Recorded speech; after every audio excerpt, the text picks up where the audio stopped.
Hey, how's it going? I wanted to go ahead and go over my Z deck profile.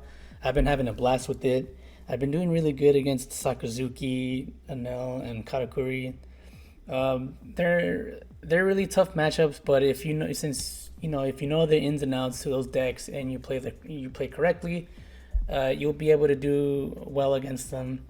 Um, so let me go over starting with the Zorojuro.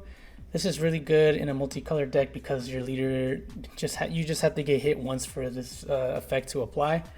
So I like going first with this deck because if you have the Zoros, you pretty much play them on your second turn. Then on the next turn, your opponent's gonna swing at you, get you down 3. You swing at this, and you're basically gonna get the 6th Dawn on your next turn. After that, you get the Eustace Kid. Eustace Kid is one of the best blockers for purple simply because you get your Dawn back once you minus it. So there's a couple of cards in here that do, when you minus, you get the Dawn back, so you're able to use the Z leader. But that's more for late game once you're at 10 Dawn, because I wouldn't use this way before that turn. You don't want to do that. For the king, get the Dawn back when you minus it with the kid out. KO anything.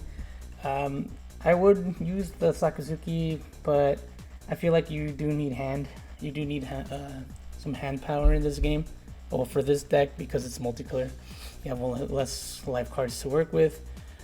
Queen, the second best blocker, I think. Actually, this is probably the best blocker. You know what? They're both the best blockers. They're both really good. You want to play 4 of these. But if you have this on board and then you have this, you play that, you minus the Dawn, get the Dawn back, draw 2. So it's pretty much a +1 every time you play the queens. Trafalgar Laws, if they have more than 7 cards in their hand, you bet to ditch 2 random cards. Kuzan, it's really good. It replaces itself, and your next turn you swing with it, and you -4 one of their cards. And then Kobe, one of the other ways to KO cards in this deck. Surus to -2, making it easier for your king and your Kobe's to KO stuff. Borsellino is the best blocker for black.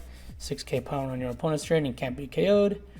The Kuzan, I really like the Kuzan because it has really good synergy with your leader. So when you play it, you KO something that's basically like a 5-drop or less because it goes down to 0. And if they have like 2 big bodies on board, it's really good if you have the Kuzan to like your 4th turn. The turn prior to playing this Kuzan, you're able to minus something even bigger. Then you can kill the bigger threat with this, and then like the smaller stuff, you can have your leader KO it by just minusing the 4 Dawn, getting 1,000, and then KOing something. And if you have a Eustace Kid, or even 2, like that, there's times when I had 2 of these, and you pretty much go back to 8 Dawn, and then your next turn you're gonna go to 10. So it's like you didn't really lose out too much. The Sabo, this is a flex spot. It's a good block. It's a good blocker. The protection effect is really good. 2k blockers is really good for like if you're needing to push a little extra for 1 turn and then you still want to at least throw a blocker down to protect yourself a little. The Surus, it's also a decent body. You have to rest it. It's the only thing, but I'd rather just play this than play this. But there's gonna be times where you won't get the Suru and you'll want this. And the 2 Gum Jet Gatlings. So like if you're ever in a bind and you have like multiple copies of this, or King or the Kuzans, you can just discard that to get that extra power.